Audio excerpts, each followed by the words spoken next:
Hello friends, welcome to ARK Diaries. சைபகத்தில் இருக்க 360 Automotive shop தான் வந்திருக்கோம். இந்த ஷாப்போட நம்ம ரெகுலராக வீடியோஸ் பண்ணிட்டு இருக்கோம். 2 ஸ்ட்ரோக் சூப்பர் பைக்ஸ் கார்ஸ்னு நம்ம நிறைய வீடியோஸ் பார்த்துட்டு இருக்கோம். 2 ஸ்ட்ரோக்ல பார்த்தீங்கன்னா RX 100, RX 135, RX Zன்னு நிறைய பார்க்கும்போது அண்ட் நம்ம இப்போ பின்னாடி இருக்க YEZDI கிளாசிக் வண்டி. நான் யூடியூப் ஷார்ட்ஸாக ஒரு 3 யூடியூப் ஷார்ட்ஸ் போட்டுருந்தேன். நிறைய பேர் கமெண்ட் பண்ணிருந்தீங்க YEZDI கிளாசிக் பைக்கை ரெஸ்டோர் பண்ணலாமா, சர்வீஸ் பண்ணலாமா, ஸ்பேர்ஸ் கிடைக்குதா, இந்த மாதிரி நிறைய கேள்வி இருந்தது. ஸோ நம்ம கமெண்ட்ஸில் கேட்ட எல்லா கேள்வியும் நம்ம வினோத் ப்ரோ கிட்ட கேட்க போகிறோம். வினோத் ப்ரோ ஸோ சேனலுக்கு வந்து சப்போர்ட் பண்ணி தொடர்ந்து வீடியோஸ் கொடுத்துட்ருக்கீங்க. ஸோ ஃபஸ்ட்டு அதுக்கு ரொம்ப தேங்க்ஸ். சொல்லுங்கள், நம்மளுக்கு இந்த கிளாசிக் வந்து என்ன ப்ராப்ளம்காக வந்திருந்தது? ஆக்சுவலாக ஸ்டார்டிங் இஷ்யூவில் வந்துடுங்க. இது என்னென்னா காயில் இஷ்யூ. அது ஃபஸ்ட்டு ஒரு வாட்டி ரெடி பண்ணி வண்டி கொடுத்துருந்தோம். அதுக்கப்புறம் இந்த காயில் இஷ்யூ இருந்ததுனால திருப்பி அகைன் வண்டி வந்து ஹீட் ஆனால் ஸ்டார்ட் ஆகாது, அந்த மாதிரி கம்ப்ளைண்ட் ஆகிடுச்சு. அதுக்கப்புறம் ரொம்ப நாள் கழிச்சு எடுத்துகிட்டு வந்து திருப்பி ரெடி பண்ணி இப்போ தான் முடித்தோம் வண்டி வேலையை. ஓகே ப்ரோ, இப்போது ஏன்னா நம்ம கமெண்ட்ஸில் நிறைய பேர் பார்த்தீங்கன்னா இப்போது நம்ம YEZDI கிளாசிக் இது இப்போ நம்மக்கிட்ட இருக்க மாடல் 1979 ப்ரோ. ஆமாம், 79. ஓகே, ஸ்பேர்ஸ் எல்லாமே கிடைக்குதா? கிடைக்குதுங்க, ஸ்பேர் கிடைக்குது. கொஞ்சம் அவைலபிலிட்டி வந்து ஒரு சில ஐட்டம்ஸ்லாம் கிடைக்காது, அது மட்டும் கொஞ்சம் கஷ்டம். மற்றபடி எல்லா ஐட்டம்ஸும் கிடைக்குதுங்க. ஓகே ப்ரோ, இப்போ நான் கமெண்ட்ஸில் பார்த்தீங்கன்னா நிறைய பேர் என்கிட்ட இருக்குது, ரொம்ப மோசமான கண்டிஷனில் இருக்குது, ஸோ ஃபுல்லாகவே கம்ப்ளீட்டாக ரெஸ்டோர் பண்ண முடியுமான்னு கேட்குறாங்க. பண்ணலாங்க ஐயா, இதை கம்ப்ளீட்டாக ரெஸ்டோர் பண்ணலாம். ரெஸ்டோர் பண்ணுறதுனால ஒர்த்தான்னு கேட்டிங்கன்னா தாராளமான ஒர்த்து தான். இது இன்னும் கிட்டத்தட்ட 1979 மாடலு. இன்னும் பாருங்கள் எப்படி அப்படியே கல் மாதிரி இருக்குது பாருங்கள். இந்த அளவுக்கு ஸ்ட்ராங்கான பில்ட் குவாலிட்டிலாம் இப்போ எந்த வண்டிலையுமே கிடைக்காது. புல்லட் எப்படியோ அந்த மாதிரி YEZDI, ஜாவா அந்த மாதிரி மாடல்ஸ் எல்லாமே வந்து பார்த்திங்கன்னா நல்ல குவாலிட்டியான பில்ட் குவாலிட்டி. அதனால் வந்து தாராளமாக இதெல்லாம் வந்து நீங்கள் ரெடி பண்ணி வச்சுக்கலாம். ப்ரோ இதோட ஸ்பெஷல் என்ன ப்ரோ? இந்த பைக் ஸ்பெஷல் கிக்கர் வரவே வராது, கியர் ராட் தான் கிக்கரு. ஓகே, அதான் இந்த கிக்கரும் கியர் ராடும் ஒன்று தான். ஓகே ப்ரோ, எனக்கு இந்த சவுண்டு மட்டும் நம்ம கேட்டுருவோமா? ஏன்னா இந்த கிக்கர் வந்து இப்படி ப்ரெஸ் பண்ணி இப்படி பண்ணிங்கன்னா அது ஆக்சுவலாக காலில் எடுக்கணும். நான் உங்களுக்காக கையில் எடுத்து காட்டுறேன். இது ஆக்சுவலாக காலில் எப்படி எடுப்பாங்கன்னா, மோஸ்ட்டாக எல்லோரும் வந்து காலை இப்படி ப்ரெஸ் பண்ணி எடுப்பாங்க. நார்மலாக இப்படி எடுக்கலாம். கிக் பண்ணுறது இப்படி தான் கிக் பண்ணணும். கீர் வந்து திருப்பி இப்படி தள்ளிட்டிங்கன்னா கீர் ராட் ஆகிடும். ப்ரோ நம்ம இந்த எக்ஸாஸ்ட் சவுண்ட் கேட்டுருவோமா? கண்டிப்பாங்க.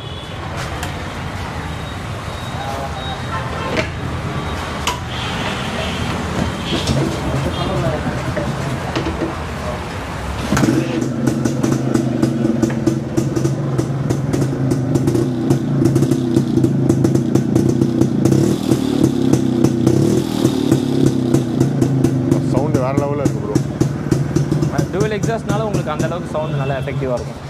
ப்ரோ இப்போது நம்ம அந்த 1990s நம்ம வளர்ந்த காலகட்டத்தில் வந்து இந்த டூரர் வண்டினா கண்டிப்பாக வந்து இந்த வண்டி இல்லைனா புல்லட் அப்படி தான் சொல்லுவாங்க. ஸோ இது எவ்வளோ ரியலபிளாக இருக்கும் இந்த மாதிரி லாங் போகும்போது? கண்டிப்பாக ரொம்ப எஃபெக்டிவான வெஹிக்கிள்ங்க. எப்படி சொல்கிறது, உங்களுக்கு இது புல்லட் எப்படி உங்களுக்கு வந்து 4 ஸ்ட்ரோக்கில் ஒரு கம்ஃபர்டபுளான வண்டி, இது 2 ஸ்ட்ரோக்கில் அந்தளவுக்கு கம்ஃபர்டபுளான வண்டி.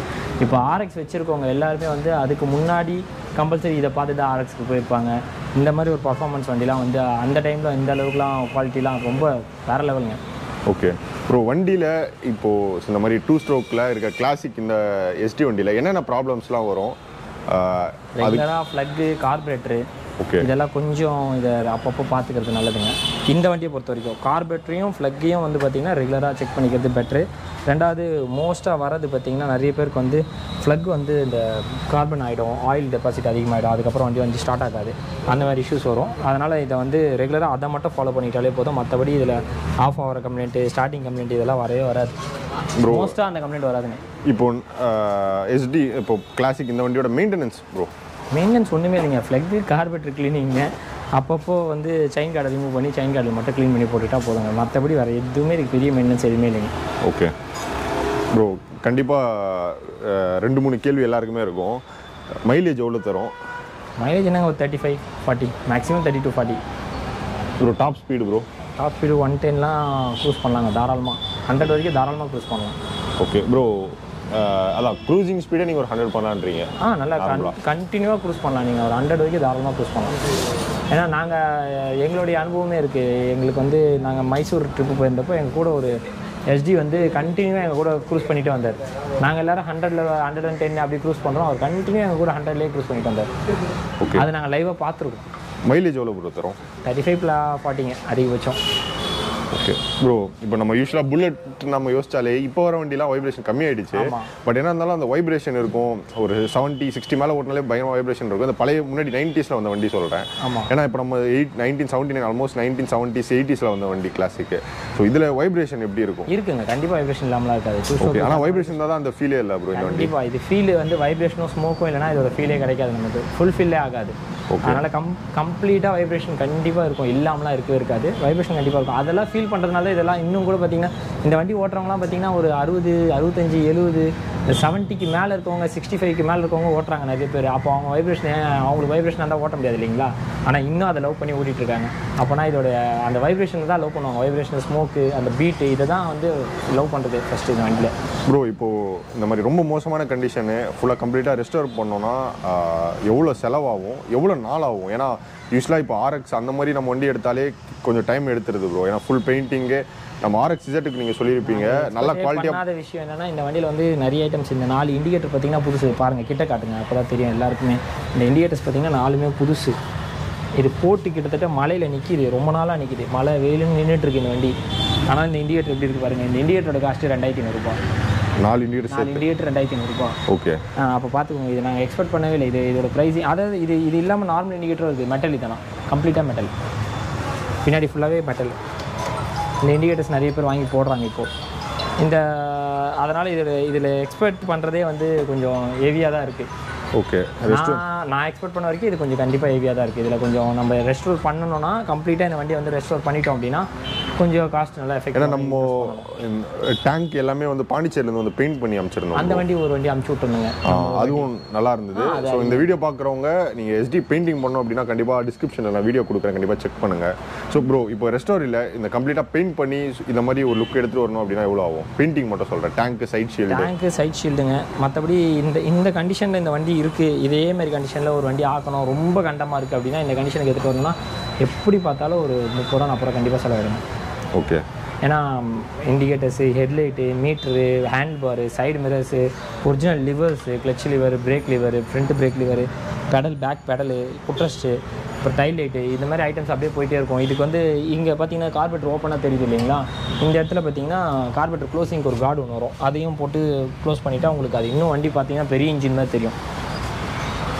அதனால் உங்களுக்கு எப்படி பார்த்தாலும் ஒரு 35 to 40 ப்ரோ ஆவரேஜான ஒரு ரெஸ்டரேஷன். நம்ம எஸ்டி இந்த பைக் வந்து பின் டைப் சொன்னீங்கல்ல, பின் டைப் ஸ்டார்ட் பண்ணுறது, இது பாயிண்ட் டைப். Okay sorry.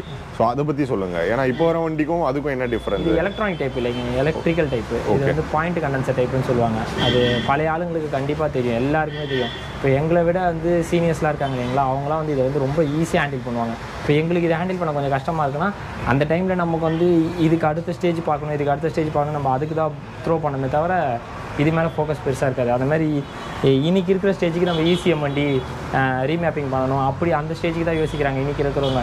பழைய வண்டிங்களை பற்றி யோசிக்க மாட்டாங்க, கார்பெட்டர் வண்டியை பற்றி யோசிக்க மாட்டாங்க. அந்த மாதிரி இது வந்து பாயிண்ட் டைப் வண்டி. இதில் வந்து நிறைய வந்து எஃபெக்டிவான விஷயம்லாம் நிறைய இருக்குது.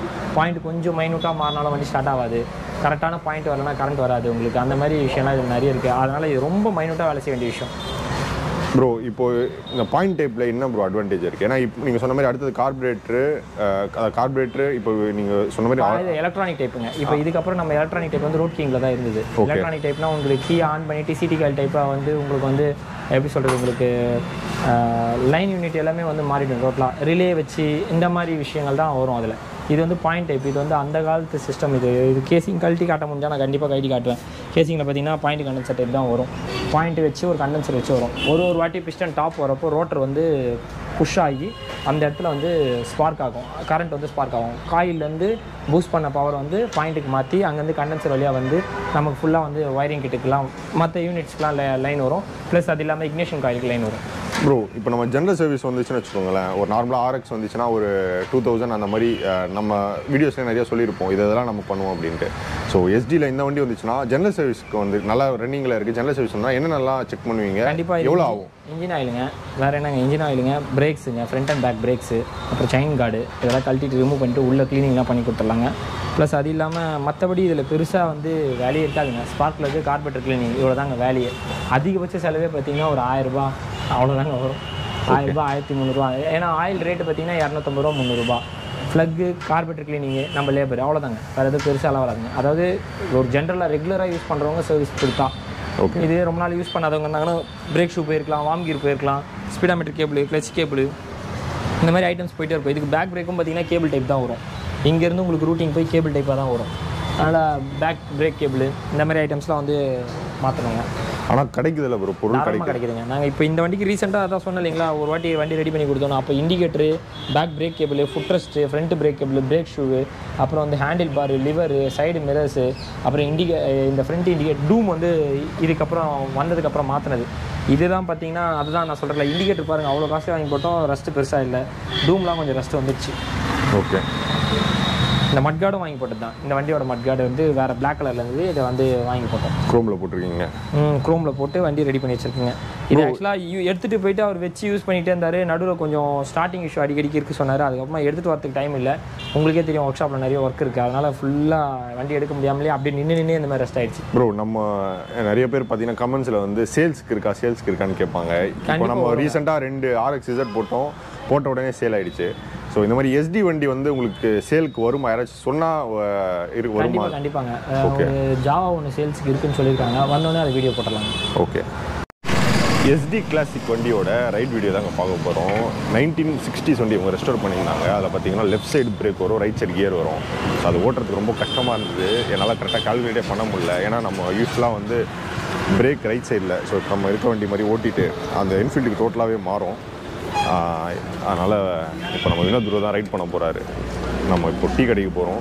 ஸோ ஈவினிங் டைம்ன்றதால எல்லாருக்கும் டீ வாங்கிட்டு வரலாம் அப்படின்ட்டு.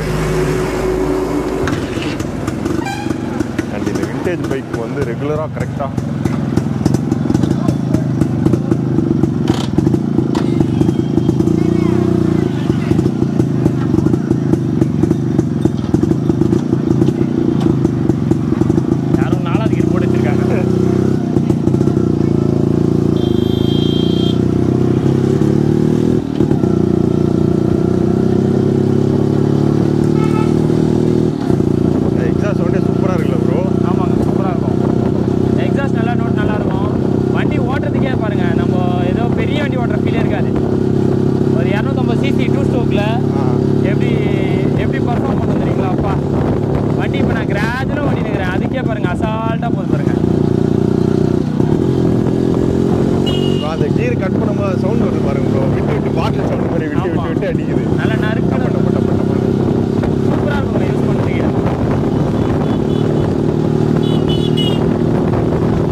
சிலருக்கு.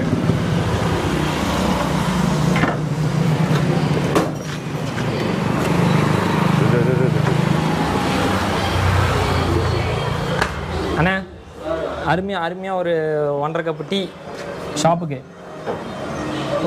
ஆமாம் 1.5 கப்பா? நம்ம எத்தனை பேர் இருக்கோம்? 2 கப்பாக போட்டுருங்க. நம்ம அண்ணன் இவர்கிட்ட தான் ரெகுலராக டீ வாங்குறது, ரெகுலராக இங்கே தான் டீ சாப்பிடுவோம். அங்கேருந்து இவ்வளோ தூரம் வரும், உங்களுக்கே தெரியும் நம்ம டீ எப்படி இருக்கும் நம்ம ஷாப்பில்.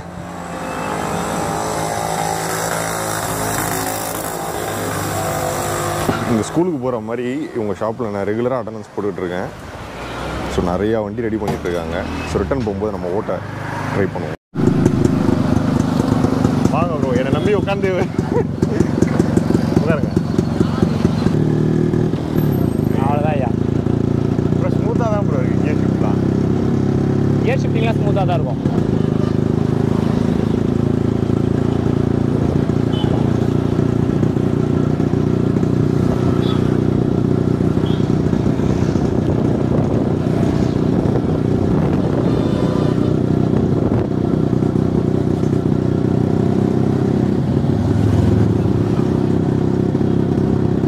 ஒரு ஸ்பெஷல் என்னன்னா கிளச்சுக்கும் கீருக்கும் உங்களுக்கு நீங்கள் கிளச்சை பிடிக்காமலே கீர் போடலாம்.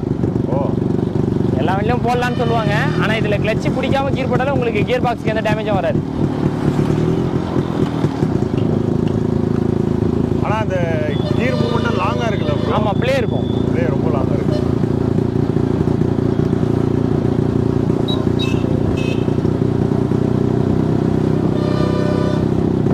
நீங்கள் டவுன் பண்ண வேண்டிய எல்லா கீரும் மேலே தூக்குனீங்கன்னா டவுன் ஆகும். ப்ரோ ஃபஸ்ட் டைம் ஓட்டுறாரு, ஆனால் ஃபஸ்ட் டைம் ஓட்டுற மாதிரியே ஓட்டல. இல்லை ப்ரோ, நான் அதிகமாகலாம் ஓட்டுனது இல்லை. நான் அதனால தான் போகும்போதே சொல்லிட்டேன், நீங்கள் ஓட்டுக்கு அப்புறம் உட்காந்துட்டு வரேன்ட்டு. மேலே தூக்குங்க எல்லா கீரையும். பேக் பிரேக், நல்லா பேக் பிரேக். ஏர் மைனஸ் பண்ணோன்னா நீங்கள் மேலே தூக்குனா போதும். அதான் வண்டி அருமையாக இருக்கு ப்ரோ.